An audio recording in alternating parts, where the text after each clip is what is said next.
Hi everybody, today we're going to look at how to hem. I've noticed on many of the boards, etc., sewing boards, asking questions, how do you get a straight flat hem? The number one rule in hemming is to hold your bottom piece, not stretch, just put a little bit of pressure on it because your feeders pull in your underneath fabric. So what you want to do is get a nice neat hem, no roping, nice and flat.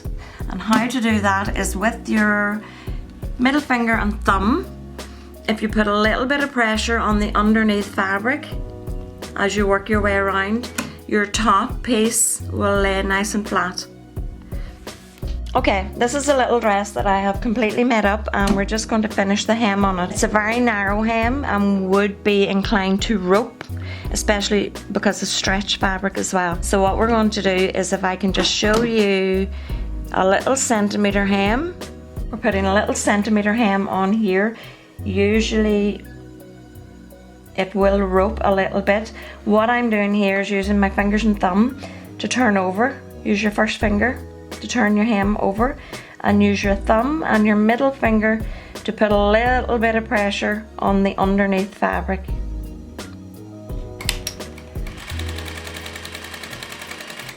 Just the slightest bit.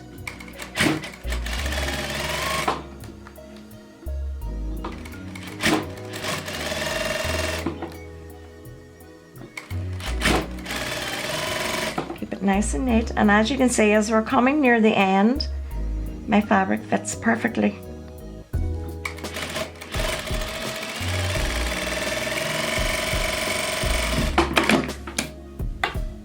All this needs pressed just to take the ripple out of it, but no twisting. I'm going to use another piece of fabric just to show you the same process. The previous one was stretch fabric. This is like a cotton twill, so there's no stretch in it. Now I'm going to do a double turn hem, again just about a centimetre wide, start it off, and again the secret is put pressure on the underneath piece, this piece, underneath. When you pull your underneath piece, you'll see your top piece curling over and it will fit perfectly.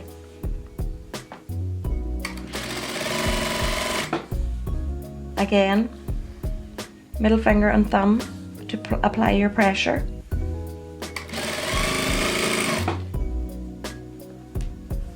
And it will fit perfectly right to the end. Same rule applies no matter what fabric you're hemming or what shape it is. Pressure on the underneath part is most important. So we're going to attempt a curved piece. And this is where you're more likely to get ripples and a rope effect. So in this case, I'm using this finger to hold the bottom piece and fold your top pieces in.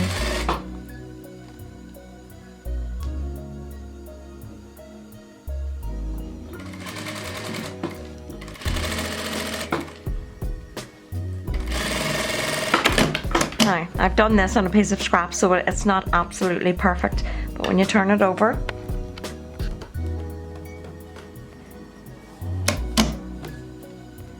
very little roping, and whatever you do have will press out. Curves are very difficult to do, but again, same point, hold your bottom piece, and if needs be, lift your foot every so often to release the bottom piece, as your feeders are feeding it in faster than it is your top piece. Thank you for watching. If you've any questions at all about any kind of technique, whether it be on, same rule applies on industrial machines and domestic machines. So if you have any questions regarding either, message below and I'll get back to you as soon as possible.